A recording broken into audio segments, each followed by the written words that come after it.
Oh God, just don't sweat for 30 seconds and show him the new shirt that you made. My drill sergeant sense is tingling.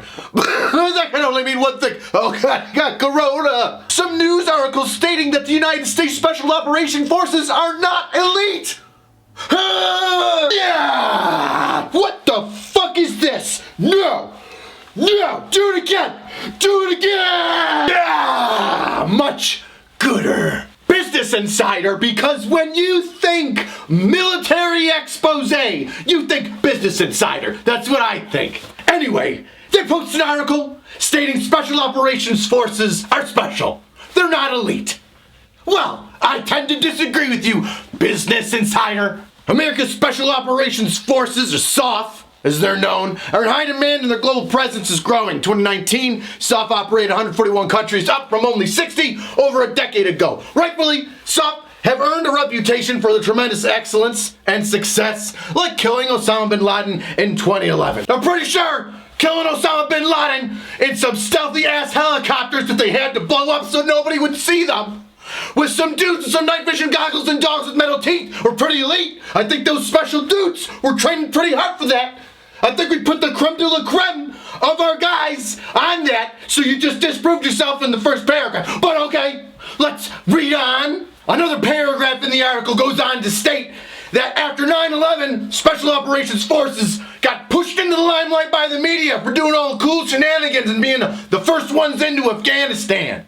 And that's where the elite issue started. In addition, it says that Special Operations Forces and the word elite have become ubiquitous, which is a large word for meaning they occupy the same space. They're alongside one another, completely intertwined, joined at the hip, as you might say. Read a book or get a thesaurus. Well, let's look at the definition of elite. See what Google's got to say about it. Elite, a select group that is superior in terms of abilities or qualities to the rest of a group or society. Well, by golly gosh, it's almost as if these dudes in Special Operations Forces get a little bit more training, get to get a little bit more funding, and do some more cool badass shit. Then they get the cooler missions because they're superior to other forces. Oh my God, it's as though elite is a synonym for Special Operations Forces. The next paragraph reads, elite is never used as a term of reference for SOF inside the military. The word elite does not appear in use of SOCOM mission statement. Elite is not even included in the official Department of Defense dictionary. What, am I having an argument with Webster's dictionary here? How about you give me some cold hard facts as to why they're not elite? Well, duh! Nobody says it like that. Nobody wants some arrogant little shithead walking around post going, I'm better than you because I'm elite. The DOD is like your mom and dad. They're not gonna pick their favorite and let everybody know who their favorite is, because otherwise all the siblings are gonna start fighting over one another. You're gonna have a bunch of jealousy and butthurtedness. Or how about this? Actions might speak louder than words, guy. Maybe the fact that they've gone through hell to get in the 75th Ranger Regiment or 10th Special Forces Group or Navy SEALs or PJs, maybe their funny colored berets, doodads on their chest show that you've gone through some shit. Oh, what's going on there, Special Forces guy that apparently isn't elite? Interesting that you should have so many doodads on your shirt. What you got there? Air assault? Jump school? Pathfinder? Is that scuba bubble? Everybody's got a scuba bubble. That's just a day-to-day activity to get the fucking Army scuba bubble. That's very simple. It's ridiculously simple. Oh, Halo. Oh, yeah, anybody can jump out of a plane. Anybody can jump out of it. He's just falling. Cool style, right? Like Toy Story. Hey, Buzz! You're flying! This isn't flying, this is falling with style. It's not in DOD doctrine or handbooks, because where does it end? Huh? Oh, okay, Special Operations Forces. Well, you've got Civil Affairs and PSYOPs. Well, they're special, all right. But they're okay. Well, they're not elite. We got the Rangers. Well, they're elite. They're definitely elite. Going in there, dropping in, doing kill squares and wiping everybody out. Well, Special Forces. Well, they're a little bit more elite, so they're super elite, right? Well, what about Delta? Well, CAG. Well, they're super duper elite. Well, we've got all these different levels of elite, so maybe we should just shut the fuck up and let them do their jobs. The DOD said the Rangers and Special Forces were elite, but I'm a pararescue man and I need to be elite too. Have the DOD write that I'm elite in a handbook to make it official. I need them to write it in a book to make it official that I'm elite, so that some guy in fucking Business Insider can write an article saying that I am elite, because I am. That's what I feel it. I am it. Now, he says this in a previous paragraph. Someone combined that one and this one together. But the term elite implies better, and this raises the question, better for what? Followed up later on in the article with, while special and elite may be conflated in casual conversation, they do not mean the same thing. Elite implies better. Duh. While special implies different. To say that soft Special Operations Forces is better raises the question, for what purpose? Well, I'm glad you asked. Let me give you a couple examples there. Counterinsurgency, insurgency, special forces, bread and butter. How about Halo jumping behind enemy lines? How about pararescuemen rescuing hostages? Ever hear of Jessica fucking Lynch? Passive and active intel gathering, psychological warfare, counter-drug operations, securing landing zones for aircraft. How about HVT, high-value targets? You fucking said it earlier, Osama bin Laden. What are you gonna have? The fucking random 101st Infantry just lambaste into fucking Pakistan and start a whole new fucking ground war? No, you need your super cool high speed, 4 different types of nods and one in the background. Dog, evil angry metal teeth going into that joint and going pop, pop, pop, bye-bye, and some fucking helicopters that don't even exist.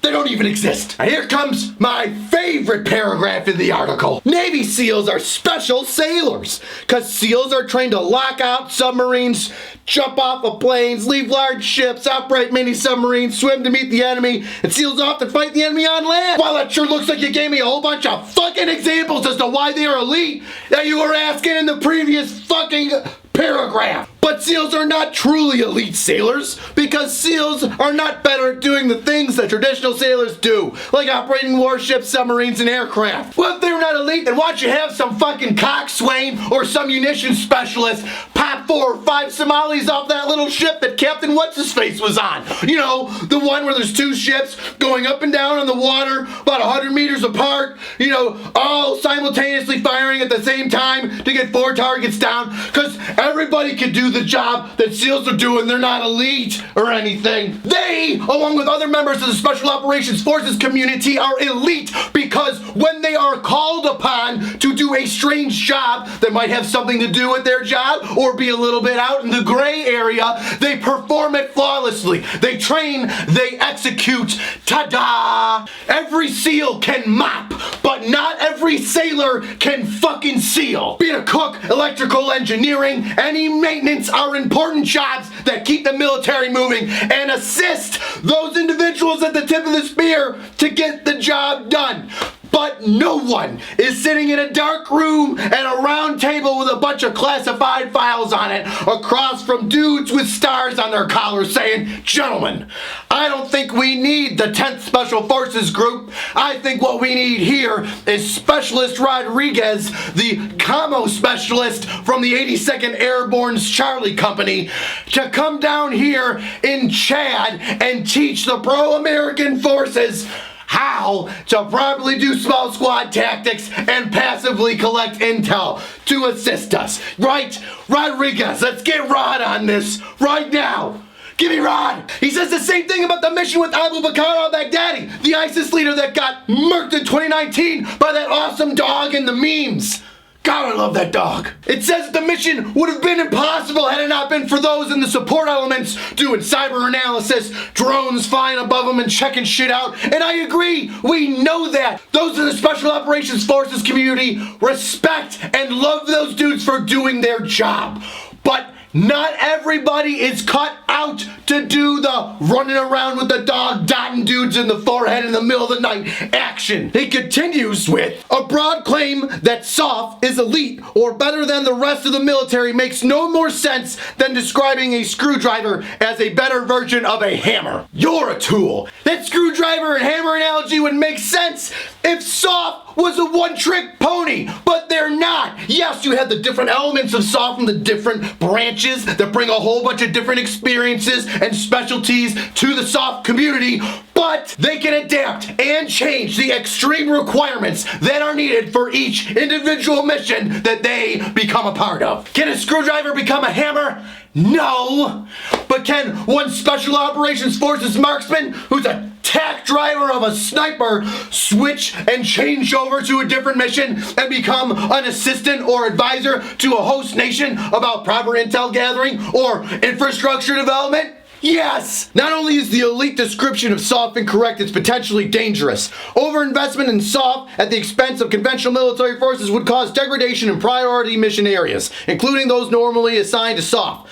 Use of SOCOM is guided by the SOF truths, the fifth of which states, most special operations require non-special operations forces assistance. Now that I agree with, and let me give you an example. Post-2007, the Army decided to neglect two of the Special Operations Forces truths, which were that Special Operations Forces cannot be mass-produced and that quality is better than quantity. In response to the United States Army's need for more civil affairs specialists, they decided that the team leaders who were captains with prior command experience no longer needed that, but could be second lieutenants if they were promotable and first lieutenants. Due to the lack of command and overall military experience that these lieutenants had coming into the civil affairs team, the civil affairs MOS, already the red-headed stepchildren of the special operations community, deteriorated. Furthermore, the term elite is dangerous because of the self-perceptions of eliteness can lead to unhealthy hubris among soft personnel. Those who feel elite may believe that they are entitled to act outside the law or that they are exempt from military standards and discipline. Let's talk about hubris. If you're a special forces cat or a Navy SEAL and you're walking around with your chest puffed up belittling every other seaman, airman, soldier around you just because you're hot shit, guess what? Nobody's gonna like you. Your battle buddies in your unit think you're a dick,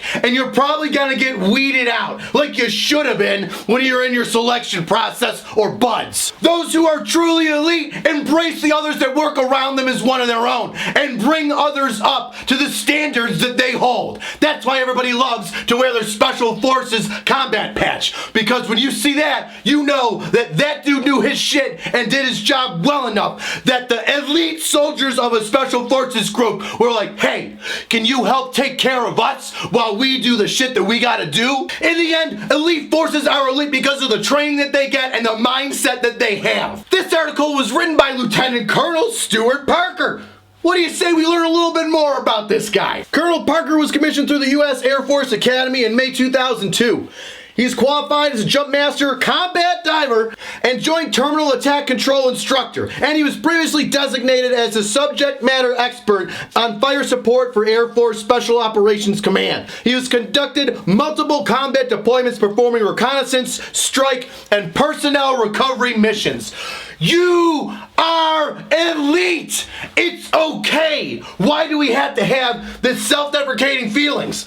But I feel like I understand what the Colonel's trying to get at in this article. I know I've seen it, and I'm sure the Colonel noticed it as well. Young upstarts coming up in the military, just barely finishing their selection process into a special operations group. And then they're walking around thinking that they're the shit. All the while this Colonel has had dudes die, has been in more battles than they've had birthdays, and has been able to pin silver stars, meritorious medals on dudes and NCOs that have stood next to him in the shit. All in all, the issue falls on one individual's shoulders, and that's leadership.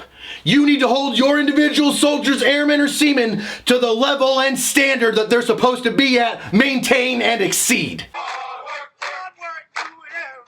DOD said, I'm elite, I'm a ranger.